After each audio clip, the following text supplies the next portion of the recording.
As manifestações de brasileiros e brasileiras que ocorrem desde domingo, indignados com o resultado das eleições, buscam de forma ordeira, pacífica e respeitosa uma resposta para as fraudes que ocorreram no sistema eleitoral no Brasil.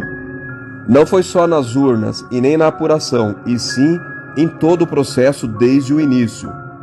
Lula é apenas uma peça dentro desse sistema sustentado pelo regime cleptocrata.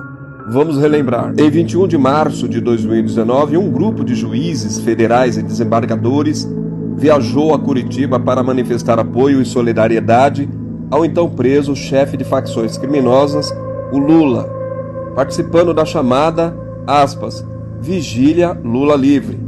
Você já viu um negócio desse?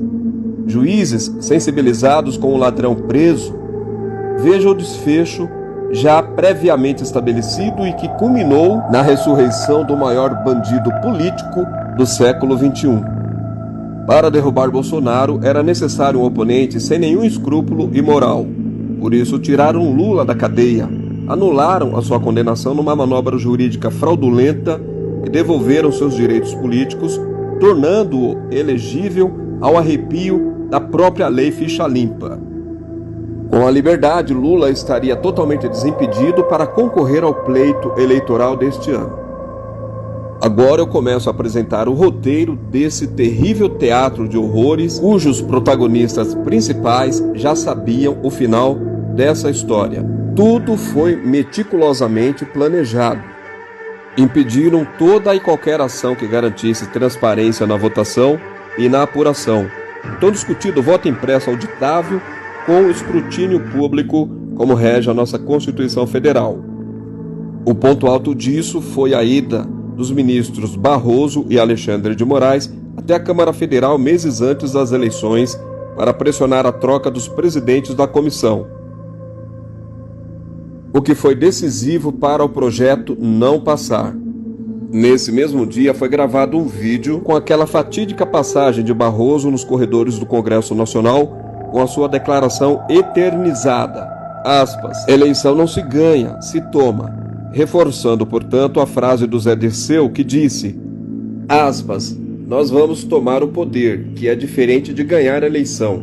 A partir daí, a engenharia criminosa não parou mais. Ampliaram o poder do TSE, concentrando a autoridade na mão de apenas um homem, Xandão, aprendiz de Hitler. A ministra Carmen Lúcia, por sua vez, entrou para a história quando reconheceu em voto recente a inconstitucionalidade da censura. Porém, lavou as mãos numa atitude totalmente favorável a toda essa ditadura promovida pelo seu colega Xandão. Ainda não sabemos como, mas o sistema amordaçou os ministros Nunes Marques e André Mendonça, que hoje são meras peças figurativas no STF. Xandão e Lula garantiram que a propaganda eleitoral em rádio, fundamental e largamente difundida no Nordeste, fosse fraudada em benefício de Lula, com 154 mil inserções a mais em desfavor do candidato presidente Bolsonaro. O resultado já estava pronto. O conglomerado Globo de Comunicação, Folha, UOL, Estadão, Cultura, Band montaram e lideraram um pool de mídia favorável a Lula, garantindo 24 horas diárias de propaganda e mentiras absurdas contra Bolsonaro. E na semana decisiva do segundo turno, o site G1 do Grupo Globo divulgou uma simulação em tempo real, garantindo ao Lula vitória no segundo turno, em total convergência com o TSE, tudo muito bem arquitetado.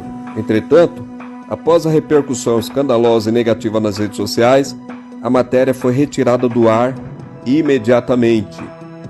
Enquanto isso, o Xandão liderava uma ampla rede de vigilância contra as informações verdadeiras, fazendo censura prévia em veículos de comunicação, decretando prisões de ofício, desmonetizando canais de direita, perseguindo ativistas e apoiadores do Bolsonaro, determinou invasões em diretórios do Partido Liberal, sequestrando material de campanha do chefe do executivo, proibiu o uso da bandeira nacional nas fachadas das casas, proibiu associar o número 22 a qualquer peça publicitária, mesmo que fosse em alusão à Copa do Mundo. Uma perseguição e caça às liberdades nunca vista por aqui, só na Venezuela, Bolívia, Nicarágua, dentre outros. Censurou a Jovem Pan, Revista Oeste, Brasil Paralelo, Gazeta do Povo, Revista Cruzoé, dentre outros. Derrubou perfis de líderes religiosos como André Valadão, Silas Malafaia, Otônio de Paula. Mandou a Polícia Federal invadir a casa de empresários numa censura ditatorial perversa, nunca vista antes, só nos templos de Hitler, Stalin, Mussolini, Mao Tse-tung, Kim Jong-un e demais ditadores mundiais. A Justiça Eleitoral nos estados aderiu e reforçou a fraude sistêmica, vigiando até a militância voluntária, mandando retirar cartazes, outdoors, adesivos de carros e até a bandeira nacional teve seu uso censurado. Enquanto a campanha de Bolsonaro era cerceada de todos os lados, Lula seguia livremente, fazendo tudo o que Bolsonaro não podia fazer, inclusive comício no Complexo do Alemão com traficantes do Rio de Janeiro, usando o boné de facções criminosas, lives disseminando mentiras e discursos de ódio, além de ameaças atentatórias contra a segurança nacional. Xandão tornou-se um ativista político a serviço do PT e da imprensa militante de esquerda, atendendo todo e qualquer pedido dos tentáculos da campanha petista, comandada pelo senador saltitante do Rede Sustentabilidade. Já Bolsonaro foi proibido de falar as verdades sobre as condenações do maior chefe de organizações criminosas do planeta em suas redes sociais. Lula não é e nunca será inocente, como seu próprio tesoureiro Marcos Valério afirmou em delação premiada que ele tem fortes ligações com facções criminosas e que seu partido e o PCC são faces da mesma moeda. E a senadora Mara Gabrilli disse na imprensa que o ex-prefeito de Santo André, Celso Daniel, foi assassinado a mando do Lula.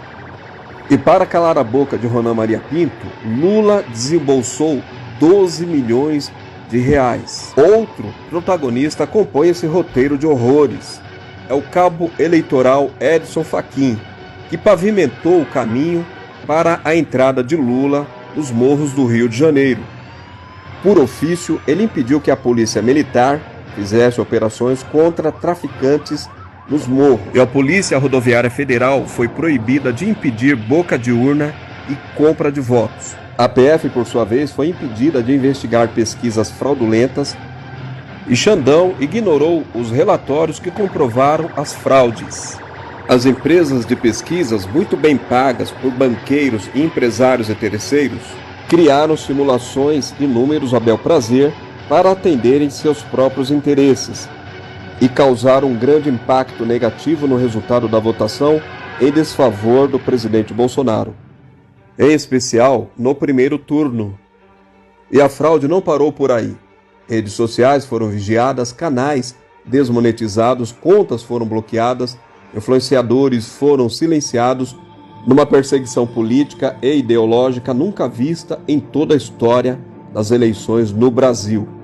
Câmara e Senado Federal calaram-se diante de todos os arroubos autoritários e ativismo judicial praticados pelo TSE, STF e instâncias inferiores. Conclusão: nem Bolsonaro e nem ninguém da direita conservadora seria capaz de vencer uma eleição tão desigual, cujo resultado já estava programado para eleger o descondenado Luiz Inácio Lula da Silva, que goza de férias na Bahia, enquanto o Brasil mergulha no caos. Depois desse relatório, você tem alguma dúvida de que Lula não é vencedor desse pleito eleitoral?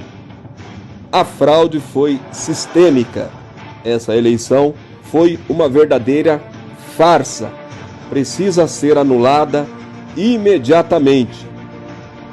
Por favor, não retenha essa informação. Espalhe ao maior número de pessoas que você conhecer antes que ela seja censurada pelo Xandão.